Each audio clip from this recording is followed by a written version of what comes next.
참 좋으신 우리 주님의 은총이 오늘 이 새벽에도 겸손히 주 앞에 모여 예배하는 우리 모두와 함께 하기를 기원합니다.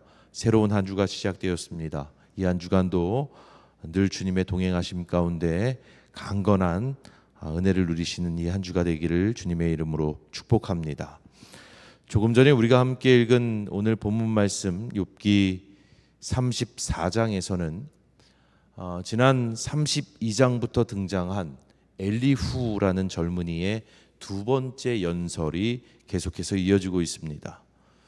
그는 첫 번째 연설에서와 마찬가지로 자신이 마치 하나님의 변호인이나 된 것처럼 욥의 말을 반박하고 비판하는 동시에 하나님을 적극적으로 변호하고 있습니다.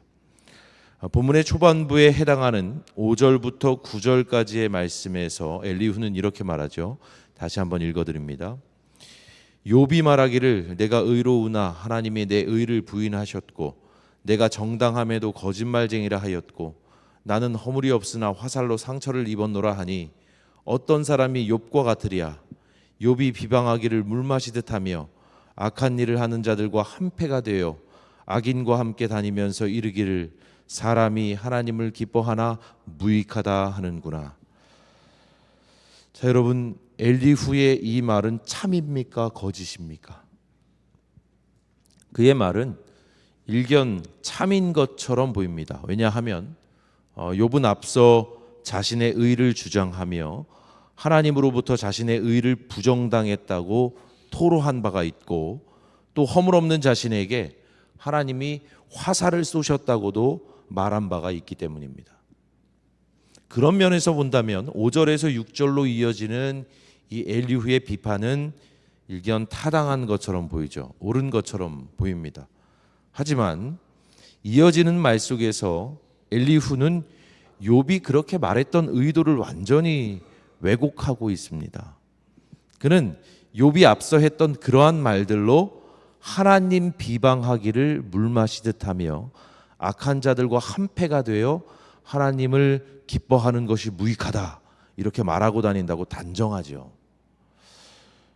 여러분, 사실 이것은 아주 심각한 왜곡이 아닐 수 없습니다. 생각해 보십시오. 정말로 욥이 하나님 비방하기를 물 마시듯 하였습니까? 아니, 욥이 언제 하나님을 비방하기나 하였습니까? 그동안 우리가 함께 읽은 욥기의 말씀을 통해서 보아왔듯이 욥이 하나님을 향해 쏟아낸 말들이 기실 하나님을 비방하기 위한 말들이 아님을 우리는 잘 압니다.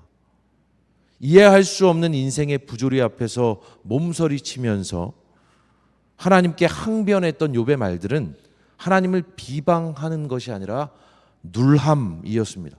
눌함이라는 말은 신음하듯 고통스럽게 외친다는 뜻을 가지고 있죠. 정말로 하나님을 향한 욥의 항변은 그런 것이었습니다. 신음하듯이 고통스럽게 외쳤던 누람이었습니다. 때문에 욥에 대한 엘리후의 말은 거짓입니다. 그는 욥의 의도를 철저히 왜곡했습니다. 그는 욥의 마음을 헤아리는 대신 말의 표면에만 주목했습니다. 욥의 새 친구들이 이제껏 그래 왔듯이 그 또한 욥을 한순간에 악한 사람으로 만들어 버렸어요. 게다가 여러분 어떻습니까? 엘리후는 이어지는 말을 통해서 거듭거듭 욥을 몰아붙이고 있습니다. 엘리후가 욥을 몰아붙이고 있는 논리라고 하는 것은 별다른 것이 없죠. 여전히 인과응보의 원리입니다. 본문 10절에서 12절의 말씀 읽어드리겠습니다. 그러므로 너희 총명한 자들아 내 말을 들으라. 하나님은 악을 행하지 아니하시며 전능자는 결코 불의를 행하지 아니하시고 사람의 행위를 따라 갚으사 각각 그의 행위대로 받게 하시나니 진실로 하나님은 악을 행하지 아니하시며 전능자는 공의를 굽히지 아니하시느니라. 말의 내용만 보면 참으로 옳다고 여겨질 만한 그런 말이죠. 그런데 이 말 속에 담긴 엘리후의 숨겨진 의도는 무엇입니까? 하나님은 의로운 분이시고 사람의 행위에 따라서 그 행위대로 받게 하시는 분이기 때문에 욥, 지금 당신이 겪고 있는 고통은 합당한 보응이요 심판이라는 것입니다. 당신의 행위에 따른 하나님의 합당한 보응이라는 것이죠.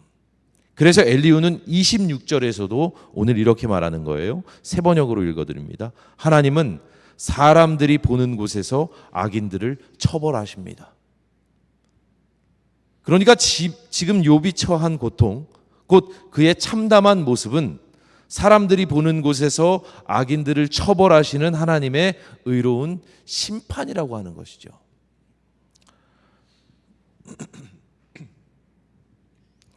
여러분, 사람의 말이라는 게 이처럼 무서울 수 있는 겁니다. 말이 이렇게 무서운 거예요. 하루아침에 모든 것을 다 잃고 처참한 적신으로 남겨진 불쌍한 영혼 욥을 마치 난도질하듯이 엘리후는 그렇게 베고 또 베어내고 있는 것입니다. 자신의 갈량한 입술로 말이죠. 오늘 말씀을 준비하면서 정말로 인상적인 글의 한 토막을 읽었어요. 체코의 대통령이었던 바츠라프 하벨이 쓴 말의 힘이라는 글의 한 대목입니다. 여러분 한번 들어보십시오. 모든 말들은 그것을 말하는 사람, 말해지는 상황, 그리고 말하는 이유 등을 반영한다. 똑같은 말이 한순간엔 큰 희망을 방출하다가도 다른 순간에는 살인광선을 내뿜기도 한다. 여러분, 말이라는 것이 그렇습니다. 사람과 상황과 이유에 따라서 똑같은 말이 희망의 언어가 될 수도 있고 또 살인의 무기가 될 수도 있습니다. 오늘 엘리후의 말이 딱 그렇습니다. 그의 말은 말 자체로는 제법 그럴듯할지 몰라요. 하나님에 대한 올바른 이해를 담고 있는 것처럼 보이기도 합니다. 하지만 그의 말이 욥이라고 하는 한 사람을 표적으로 삼고 있을 때 그것은 영혼을 찌르는 날카로운 비수가 되는 겁니다.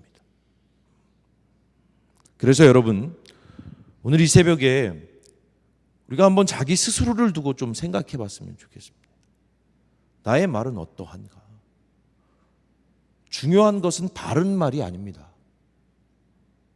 옳은 말 하는 것이 중요한 거 아닙니다. 정말로 중요한 것은 헤아려 주는 말입니다. 마음을 만지는 말이에요. 특별히 신앙 공동체에 속한 우리들은 정말 다른 이들의 마음을 먼저 살펴주어야 합니다. 바른 말이라면 정말 잘했던 사람들이 누구입니까? 바리새인들이자 율법학자들이었습니다. 그러나 예수님은 마음을 만져주는 말을 하셨던 분이에요. 그게 정말로 중요합니다. 그것이 영혼을 살리는 길이기 때문에 그렇습니다. 바라기는 지금 아파하는 이들의 처지와 형편을 깊이 헤아리는 말이야말로 우리가 살아가는 동안 매일 지어가야 할 언어의 집이라는 사실을 이 새벽에 꼭 기억하시고 보혜사 성령님께서 우리의 언어를 지도해 주시기를, 우리의 마음과 입술을 주장해 주시기를 간구하는 오늘 이 새벽 우리 모두가 되기를 살아계신 주님의 이름으로 기원합니다. 기도하겠습니다. 주님, 오늘 주신 말씀을 통하여서 다시 한번 나의 마음과 입술을 돌아봅니다. 나는 옳은 말과 바른 말을 하면서도 때때로 다른 이들의 처지와 상황을 고려하지 못하며 그들의 마음을 만져주고 헤아려주는 말은 하지 못하는 그런 사람으로 살지는 않았습니까?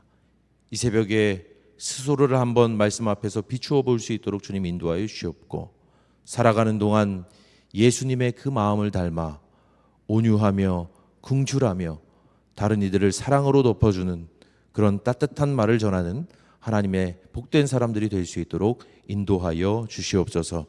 주님, 이 새벽에 주님 앞에 기도의 제단을 쌓는 주님의 사랑하는 자녀들을 기억하여 주시고, 원근 각처에서 하나님을 향하여서 기도할 때에 저들 마음에 있는 여러 근심들이 깨끗이 물러갈 수 있도록 성령님 함께하여 주시고, 모쪼록 이 한 주간 주님의 함께하심과 응답하심을 깊이 체험하며 살아갈 수 있는 우리 모두가 될 수 있도록 축복하여 주시옵소서.